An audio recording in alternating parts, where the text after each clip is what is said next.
Welcome, everyone, to the regular board meeting of Wednesday, October the 9th. I would like to start by recognizing that we are on the unceded territories of the Cowichan, Malahat, Subasit, Halalt, Penelakut, Staminas, Layaxan, Pauquichin, Dididot, and Pachidot nations, whose people have walked gently here for thousands of years. Ms. Boyd. Thank you, Chair. May I please have a motion to approve the agenda as presented? Moved. Is there a seconder? Seconded. All those in favor? Any opposed? Opposed? Director Morse? Okay. Motion opposed to the agenda? Yep. Okay, but the motion carries. Is there anything else I'm supposed to do? No? Okay, thank you. Number 2, adoption of the minutes. That the minutes of the regular board meeting of September 25th, 2024 be adopted. Do I have a mover? Moved, seconded. All those in favor? Any opposed? Motion carries. Thank you. There's no business arising from the minutes. We move to the public input period.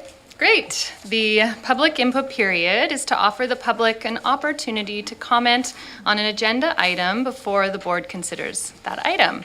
The public input period procedure allows for 15 minutes and excluding items subject of public hearing. Input from the community is valued and appreciated.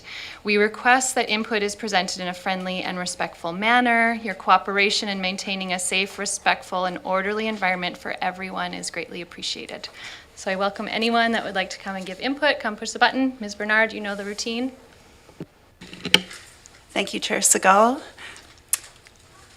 I look around this room and I'm feeling a sense of sober and somber because there's people that we care about that are in the path of a storm and the forecast is very bleak. And I'm feeling that today on behalf of our delegation, D2. I think that as a resident of Area B, Shawnigan Lake, it's my privilege to offer words of gratitude and thanks for the work that this family, the Davies family, has served so faithfully our whole area, the South Cowichan area, and they have offered they still offer a level of personalized service that nothing compares to.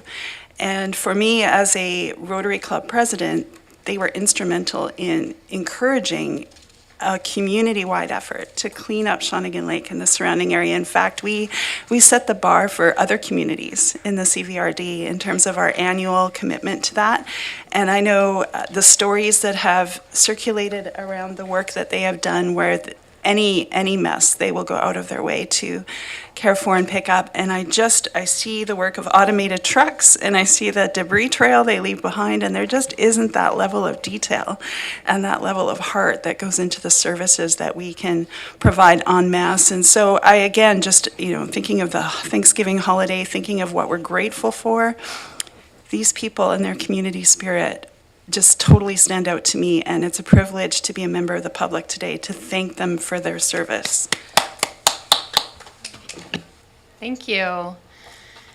Is there anyone else that would like to provide public input today? All right, Ms. Boyd.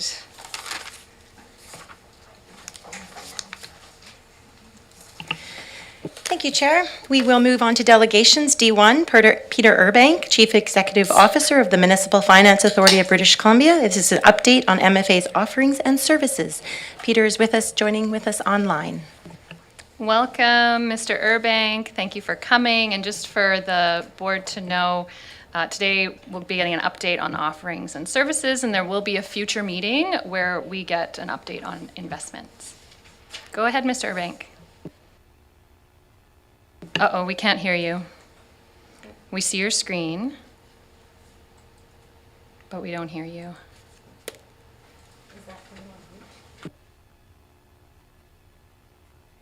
How about now? Do you hear me now? Yes, we do. Thank you. Oh, great. Excellent. Okay. So I've shared my screen. Hopefully people can see that screen in front of them. Yep, that's great. Great. Okay. Well, thank you so much. I know I only have a few short minutes here to provide you with an update on the Municipal Finance Authority. It's my pleasure to be presenting briefly to the Cowichan Valley Regional District. As you know, I'll just kick off by saying that the Municipal Finance Authority of BC is quite unique. Well, it is unique in North America. There are entities like us around the world, but we are a local government owned and governed entity that is independent of the province. We have our own AAA rated credit rating that allows us to borrow money and offer services at very low costs to local governments. We are, as I said, owned and governed by local governments. Director Mike Wilson, who is with you, represents you on our board. An important thing to mention is that we're not profit seeking. And if we do earn any profits, they belong to you, our owners, local governments in BC. So when you use our products and services, you are helping us create better products and save time and money to local governments. So very quickly, many of you know this, we provide three main business lines. The main one is that in BC, if you borrow long-term as a local government or a regional district, you can only borrow to build infrastructure with the money you borrow from us, but you must borrow from us. You do have the ability to have a short-term line of credit with a bank, but very few local governments ever use those because we also offer you short-term lending opportunities, and they are at very good rates, better than a commercial bank can give you. The second product line that we've been growing quite a bit over the last few years, so we've added staff over the last 8 or 9 years. Our staff has grown from about 6 to 19 currently, and a lot of that growth is related to growth in our investment product line. And as was mentioned, I'm going to come back in December and provide a broader overview of socially responsible ESG investing and how we've incorporated those into our product lines. And then finally, we do put in significant amount of money every year to educate both elected officials and staff members that do financial work on your behalf, both teaching them about how to use our borrowing and how to invest and helping them invest their reserve funds. Just a very quick illustration here about how I can demonstrate our value added. So MFA borrows about $1 to $2 billion a year. If you were to compare us to a small AAA municipality, AAA rated municipality anywhere in Canada that borrowed on its own, here we show side by side what direct cost savings are for local governments in BC relative to all other local governments in Canada. So you are saving pretty significant amounts of money on your interest rate. But most importantly, though, as an entity, we can provide very reliable funding and services that a small local government on their own would likely not be able to get for themselves on a consistent basis. And that's because of our size and our credit rating.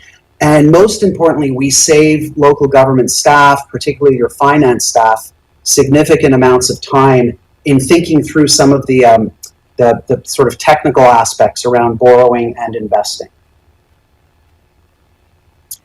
On this next slide, we're just showing you where most of our borrowing goes in the province and to what purposes they are used.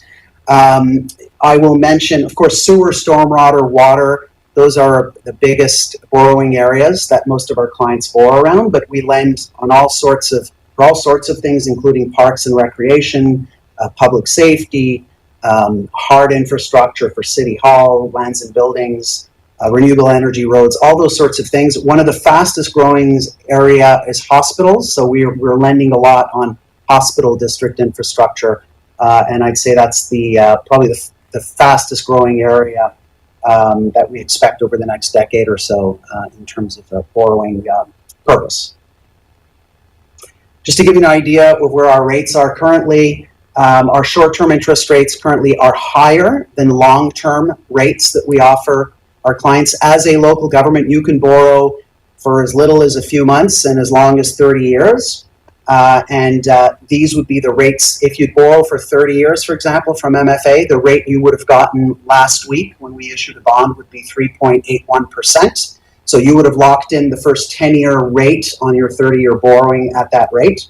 You'll notice that short-term rates are higher than long-term rates, and that's an anomaly. It's been the case for probably 14 to 18 months or so, and that's because the Bank of Canada, of course, increased interest rates very quickly in an unprecedented fashion, actually, from a historical basis. Rates went up the quickest that they ever have, and that was to combat the inflationary problem that we had, not just in Canada, but around the world. So you have an inverted yield curve where short-term interest rates are higher than long-term interest rates, but that will, over the next months to a year, should come back to a normal yield curve where short rates would be lower than higher interest rates, and that's because the central bank is now starting to cut interest rates. So what we would expect going forward, that short-term rates come down maybe 0.5% to 1% over the coming year, and long-term interest rates will actually tick up slightly over the coming year. That's a guess. No one can predict interest rates, but I'm just telling you historically what we've seen happening in these types of cycles where central banks raise and then cut interest rates. We're going to have much more time to talk about MFA's investment products. As I said, we've been growing this product line dramatically. So on December 5th, been invited by your CFO, Tracy Bowen, to come present with some other staff members around our products. And in particular, I think the board was interested in thinking about incorporating ESG or socially responsible investing into your own policies.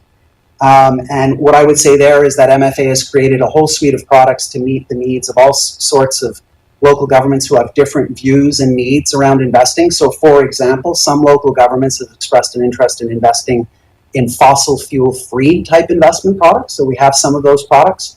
Again, we'll talk about them much more when we meet on December 5th. The one overarching comment I'll just make briefly is that in general, local governments, it makes sense, of course, through a strategic plan to try to incorporate ESG or sustainability concepts throughout your operations.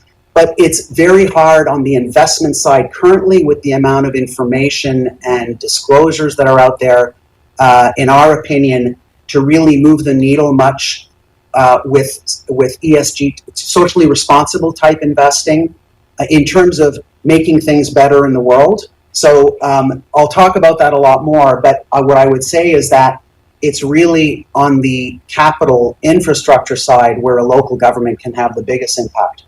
So on this page, I'm just talking about MFA itself and how we are integrating ESG into our own operations. It's a very important tool for a financial institution as we are to be able to incorporate ESG into our services. For one, it helps us manage our own risks. But more importantly, we are trying to attract capital from around the world at the lowest cost possible. And large financial institutions around the world are being regulated and forced to disclose and incorporate ESG into their operations. And so we are following with the pack there. In fact, I'd say we're ahead of the curve on that from that point of view. I talked about incorporating ESG into your own infrastructure. I won't spend time on the slide, but there are, of course, many benefits to thinking carefully about building new infrastructure in a resilient way. And our belief is that if you think about it at the onset when you're building something, you will save a lot of money and pain down the road if you take the time to do that.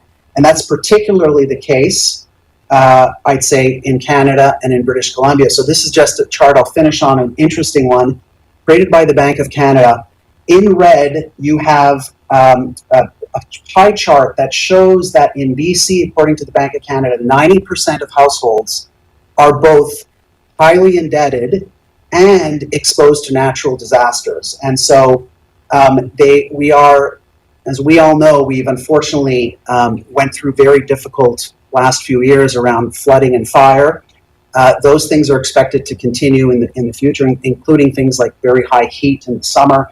Those are all exposures to natural phenomena that are impacting BC probably more than any other place in Canada. So it's quite important, in our opinion, both as an entity that lends towards that infrastructure, but for all local governments to be thinking through the risks that we have in BC when they manage their operations.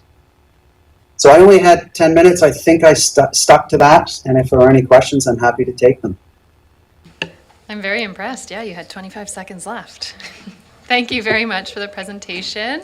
Looking around the room, I'll take a speaker's list. I'll start with Director Wilson. Thank you, Chair. Thank you, Peter. Good to see you again. One of the questions I have on short-term and long-term borrowing. I'm in the process of perhaps pursuing something like this. And I'm looking at the long-term figures that you gave just now, 5 years at 3.19, and then short-term 5-year 4.89. There's a 1.7% difference there. So on a personal level, for my area, it would obviously be better for me to go long-term 5-year as opposed to short-term 5-year, correct? Lovely. Yes, but there are a few considerations to take into account. When you borrow short-term, you don't have to amortize that borrowing, so you're just paying us interest. Now, the reason there's a difference, I'll just explain that very quickly. For short-term lending, we borrow in what's called the money markets. So we borrow in the overnight markets once a week, and we have to borrow on a floating rate basis. And as I mentioned, short-term rates are higher than long-term rates, so we're just passing on those exact costs to us. When we borrow for 5 years on your behalf, you are fixed at 5 years at that rate of 319, and we have issued a 5-year bond to fund that loan. So we're basically passing on costs. On the short-term side, as rates come down, that borrowing rate of ours will come down as well. So that's one thing to mention.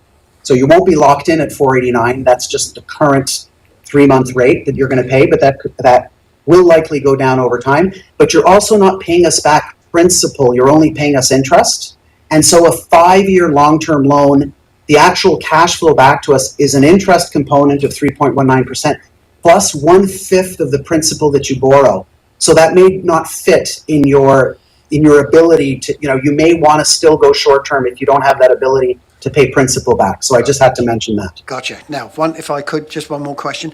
And on that, and this is in general interest as well, if, let's say, I got authorization to borrow $100,000, I would only draw that as I need it. So I would only pay back as I borrow it. So like a line of credit. Is that correct? Is that where you're putting it? Yes. So, well, in the sense, and actually just one comment that Tracy just mentions in the comments, you do also have to go to the public for long-term borrowing, whereas short-term borrowing, you can do that without going to the public. But to answer your question, Director Wilson, yes, when you have a bylaw approved for long-term borrowing, you do not need to borrow all at once. You have several years to then draw on that facility in the same way as short-term. You can draw the amount needed as needed in both cases. Brilliant. Thank you very much, Peter. Thank you, Madam Chair. Thank you. Looking around the room, I see no other questions. So thank you very much, Mr. Urbank. We look forward to seeing you again soon. Thank you. We'll see you on December 5th. Bye. Ms. Boyd.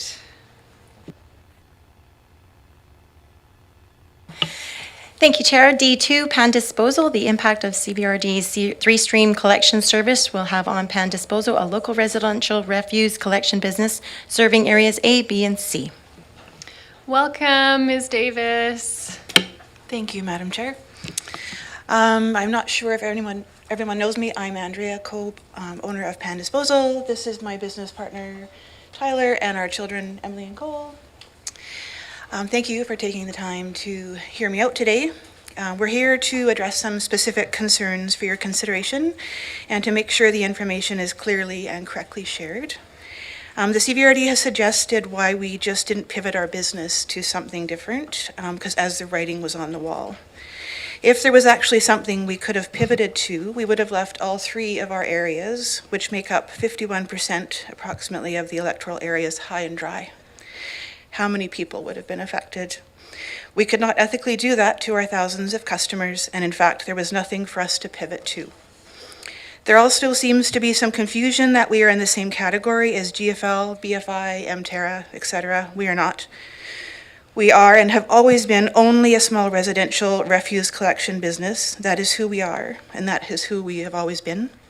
We made a choice 15 years ago to keep the company intimate, involved with the community, and to provide a closely integrated family feel business, and to be able to provide supportive service, flexible, financially motivating service, and to do better, and especially the ability to support those in need in our communities.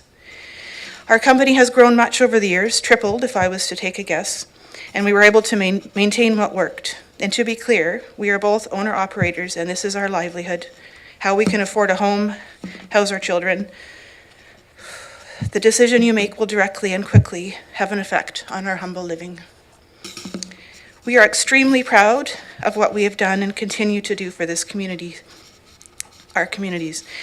I hope you also recognize the tremendous work we have done in reducing organic waste in the landfill and diverting that to compost. We are leaders in that regard through our own hard work, cost, and dedication.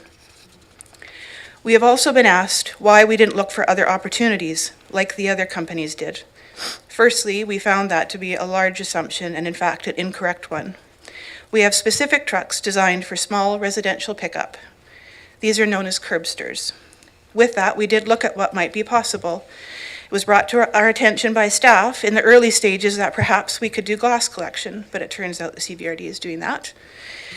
It was brought for us for consideration about the yard waste, but again, the CVRD is doing that. We were asked about multifamily. Your website states you will be doing that. More and more closed doors.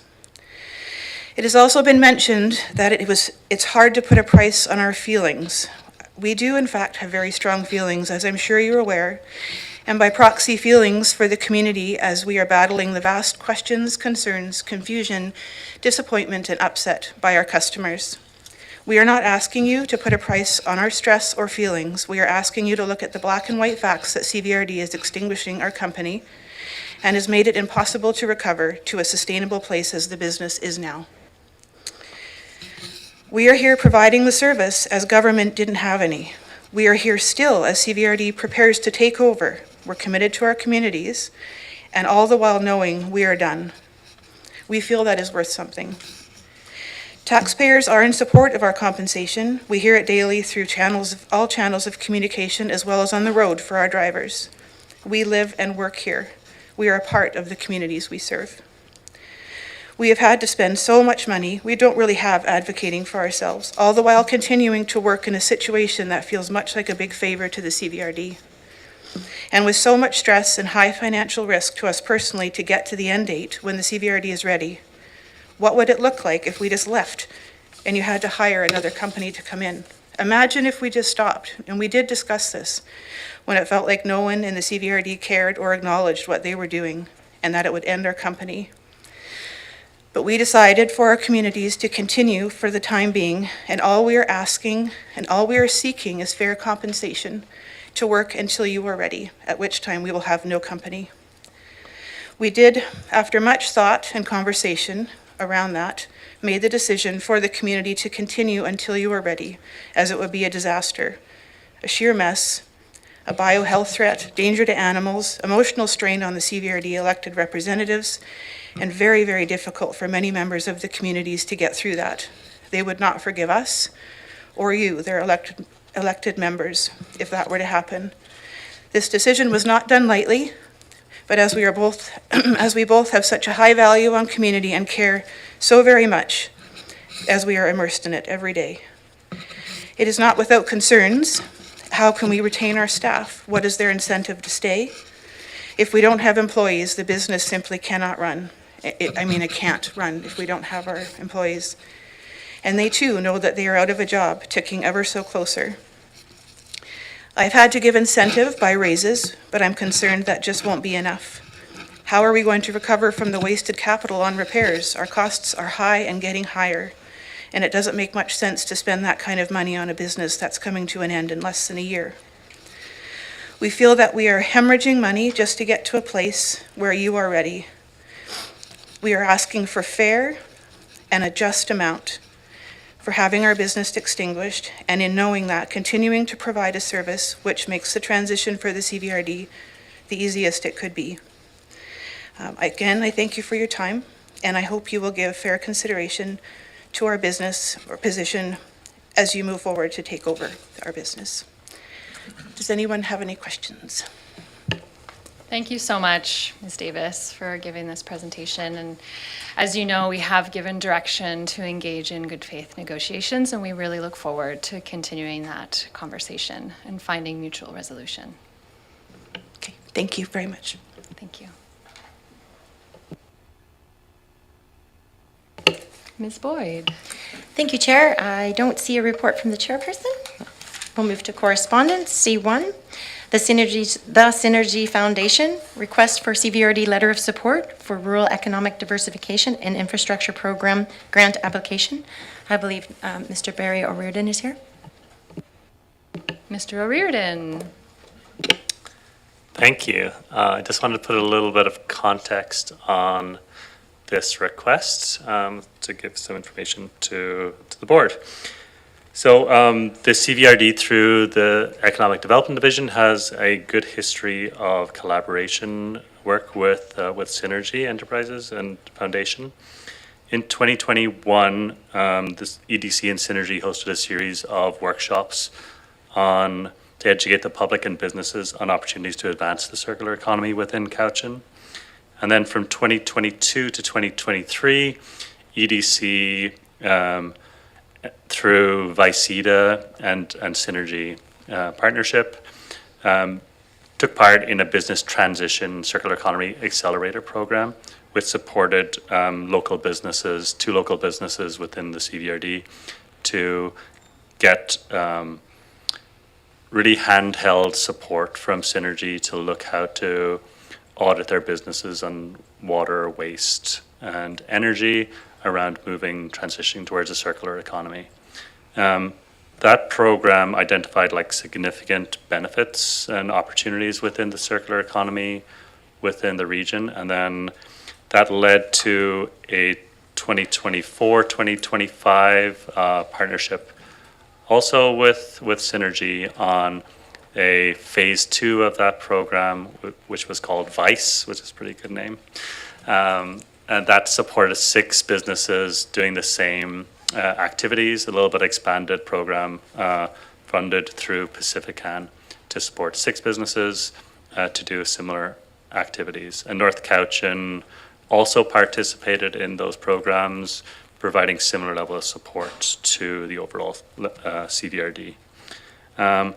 So, staff see significant value in creating a Vancouver Island Coast circular economy, a circular hub strategy, and unlocking this potential would improve resiliency of the region's economy, which is acutely affected by the variability and trends in forestry and fiber milling sectors, as we've seen in recent years. So the circular hub strategy also aligns with the CVRD strategic solid waste management plans, as well as direction envisioned for the EDC strategic plan, which is underway, aimed at strengthening economic diversification, innovation, and resiliency in the region. So that proposed project would build on the current circular economy business transition program by developing circular hub strategy to design new circular economic opportunities. And it would focus on the diversion and reuse of construction and demolition waste materials, which makes up a significant portion of waste going to landfill in the region. And it'll give the deliverable would be to provide the CVRD and regional stakeholders a blueprint to support the establishment of a physical hub to create employment opportunities that attracts investment, builds markets, reduce waste, and enhance community resilience. In terms of staff commitment, economic development Cowichan staff and recycling waste management staff would participate on 1 to 2 hours a month, so it's pretty low commitment. And it's Synergy in the past projects have been really amazing in terms of taking the lead and doing a lot of really good work on everyone's behalf, minimizing that investment of staff time. So I'm here to answer any questions if there are any, but I want to provide that context. Thank you. Thank you. I think I saw Director Martman and then Deck. Thank you. I lost count on how many circulars you said. It's a circular argument.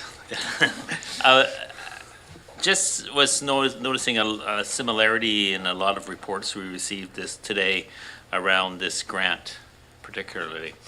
And just trying to understand are we prioritizing here or in terms of what we want to support, or is there, that'll be up to the grant giver? Just interested in that. Thank you. Through Go the ahead. chair, in talking with the REDIP staff, the way they do their project evaluations is each application goes to 2 independent assessors who then grade the quality of each application. And if they meet a certain bar, then they move to the next stage of evaluation. The applications that you've heard earlier today, there's a layering of different types of applications. So one is forestry impacted communities, which we expect North Cowichan to apply to. Then there's economic diversification, implementation stream, which likely this application would go through, as well as the EDC proposed plan also would go through. So there is competition on some sort of level, but the point for this project is that if the CVRD does not participate, then Synergy Enterprises will still go ahead with an application and will just be in competition with a different project. And there's overall, the staff has said there's no geographical competition necessarily. I don't know if that's strictly true when you get down to the brass tacks, but that's the indication they've given. Hopefully that gives some context. That's good. Director Deck.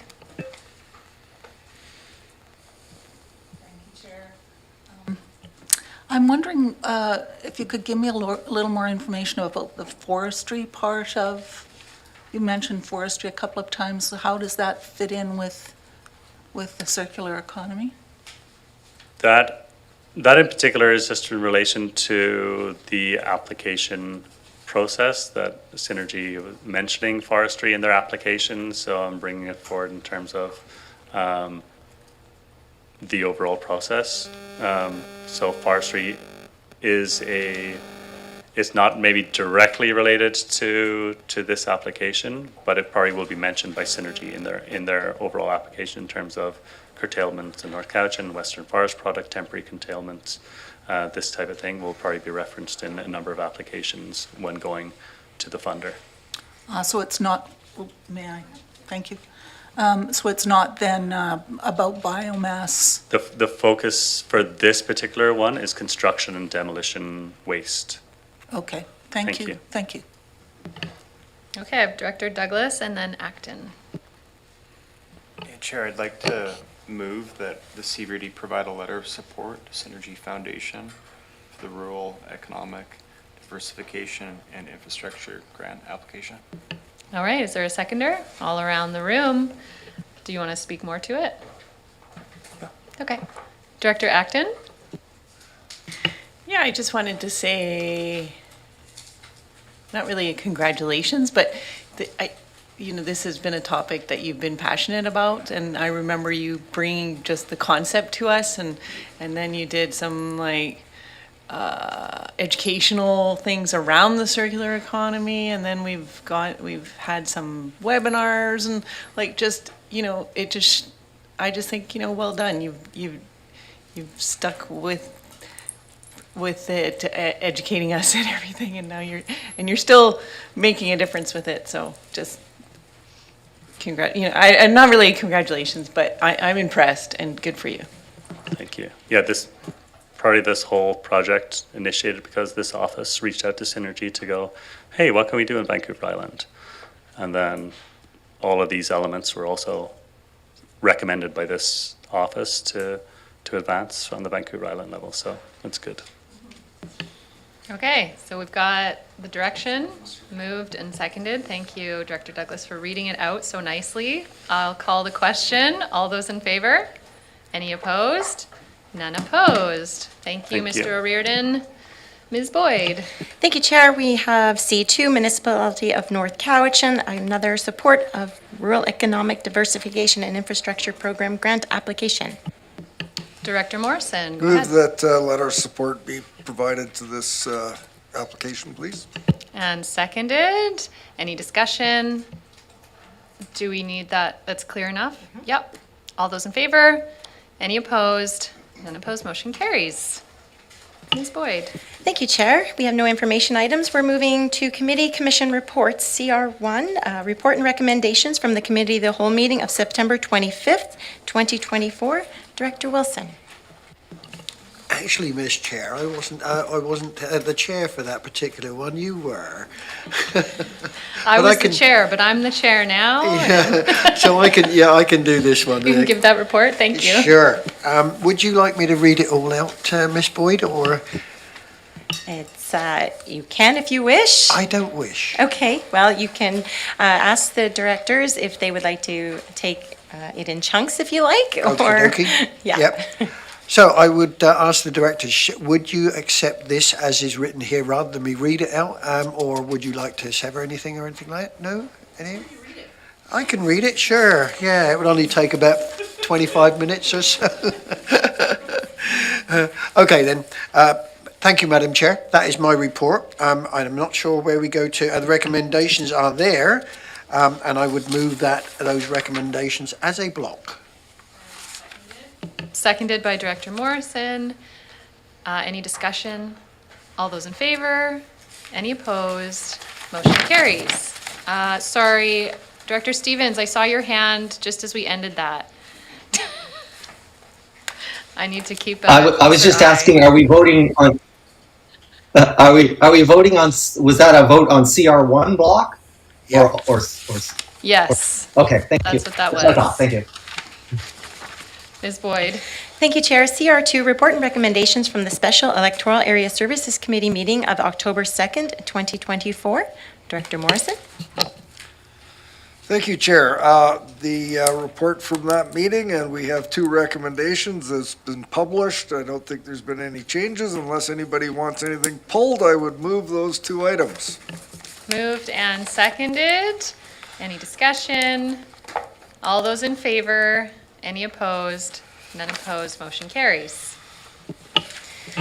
Moving to CR3, Report and Recommendations of the Electoral Area Services Committee meeting of October 2nd, 2024. Director Morrison. Thank you, Ms. Boyd. Chair, we've got 6 items that have been duly published, and unless anybody wants any of those items pulled, I would move those for all directors to vote on.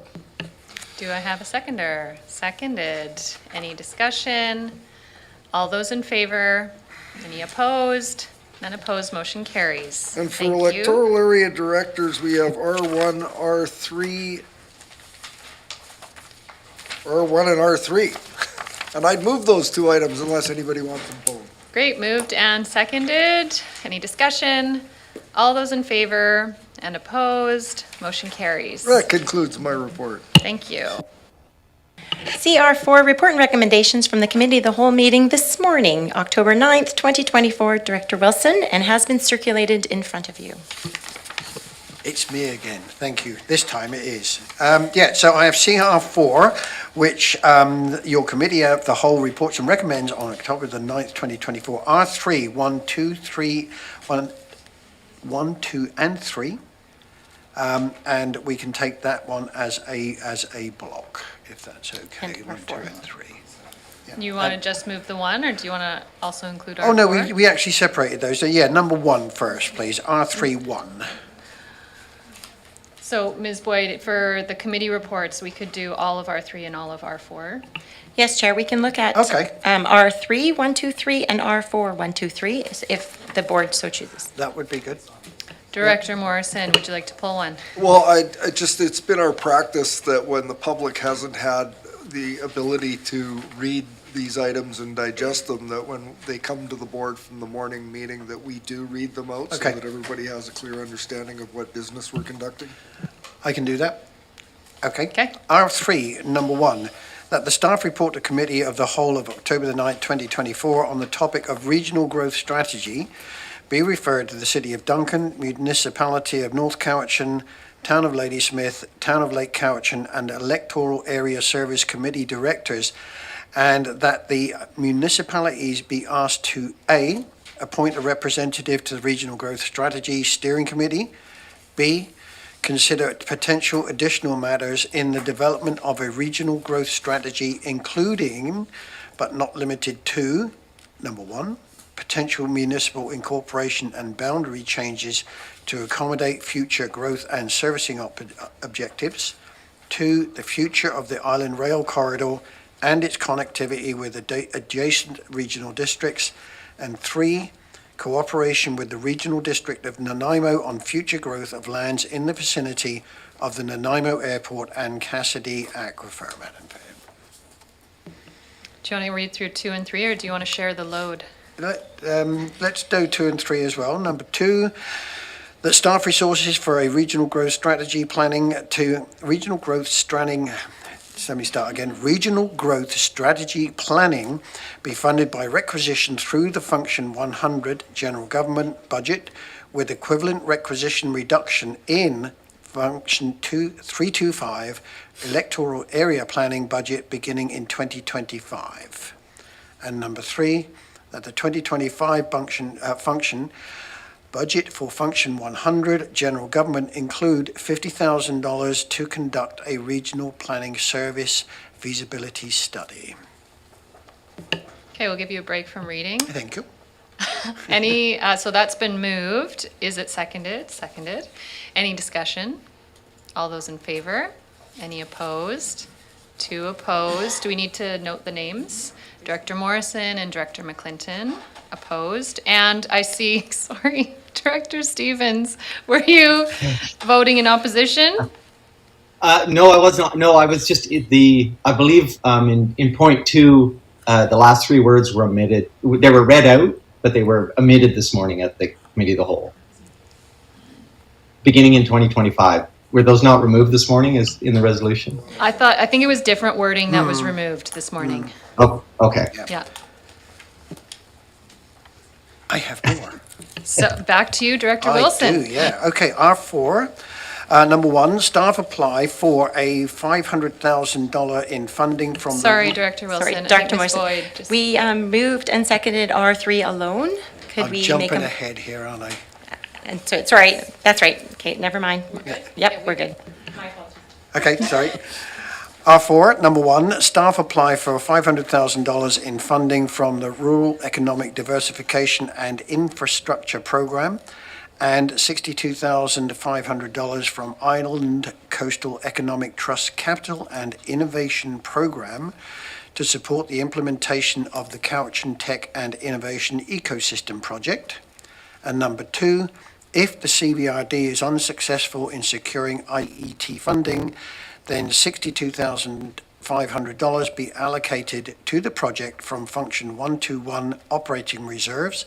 And number 3, letters of support for the project be requested from the Town of Ladysmith, City of Duncan, Municipality of North Cowichan, and Town of Lake Cowichan.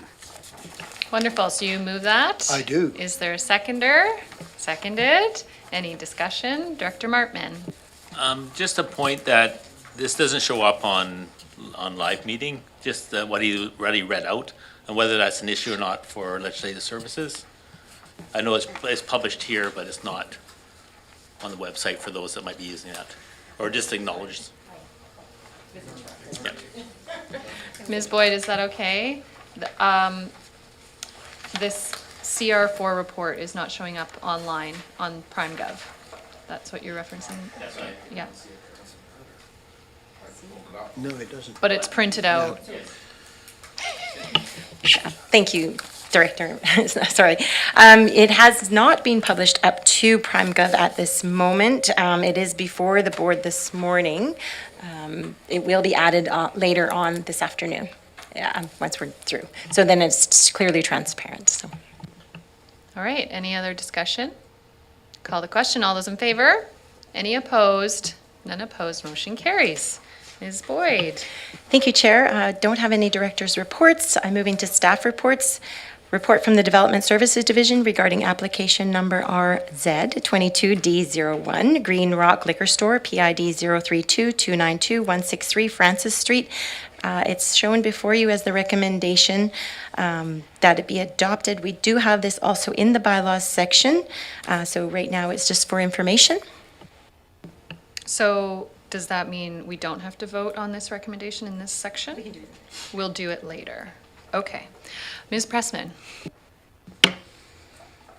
So this is just summarizing that the conditions of adoption have been met, the covenant has been registered, the properties have been consolidated, and we have confirmation from City of Duncan that the lot can be serviced with city water. So I'm here for any questions. The applicants are also here in the room if there are any questions. All right, board, any questions? Okay, so then if this is just for information, we continue on. Thank you. Thank you, Chair. We don't have anything from public hearings. We move to bylaws. B1, CVRD bylaw numbers 4601, solid waste fees and regulations amendment bylaw 2024, be granted first, second, and third reading. Moved and seconded. Any discussion? All those in favor? Any opposed? Motion carries. And that CVRD bylaw 4601, solid waste fees and regulations amendment bylaw 2024, be adopted. Moved and seconded. All those in favor? Any opposed? None opposed, motion carries. Moving to 14, bylaws of electoral area directors. That's CVRD bylaw 4481, electoral area D, Cowichan Bay Upland zoning amendment bylaw PID 009141600 and PID 009142738 2023 be adopted. Moved and seconded. Any discussion? All those in favor? Any opposed? Motion carries. Not seeing any resolutions, unfinished business, no notice of motions or new business, and we move to question period. Question period. No, I can read it. Share the load of reading. We welcome any members of the public to come and pose a question of the chair. Each questioner is permitted to ask one question plus a follow-up. A true question, not a statement or opinion or speech, and we request that your question is presented in a friendly and respectful manner. And just like in public input, your cooperation in maintaining a safe, respectful, and orderly environment is greatly appreciated. No one's coming up to the mic, so thanks for listening to my little speech. Thank you, Chair. We'll move to closed session. A motion to close the meeting in accordance to the Community Charter, Part 4, Division 3, Section 90, subsections as noted in accordance with each agenda item. CSM 1, closed session board minutes of September 25, 2024. CSSR 1, appointments, Section 91A. CSSR 2, it's labor relations, Section 91C. So that's been moved and seconded. All those in favor? Any opposed? None opposed. We are closed.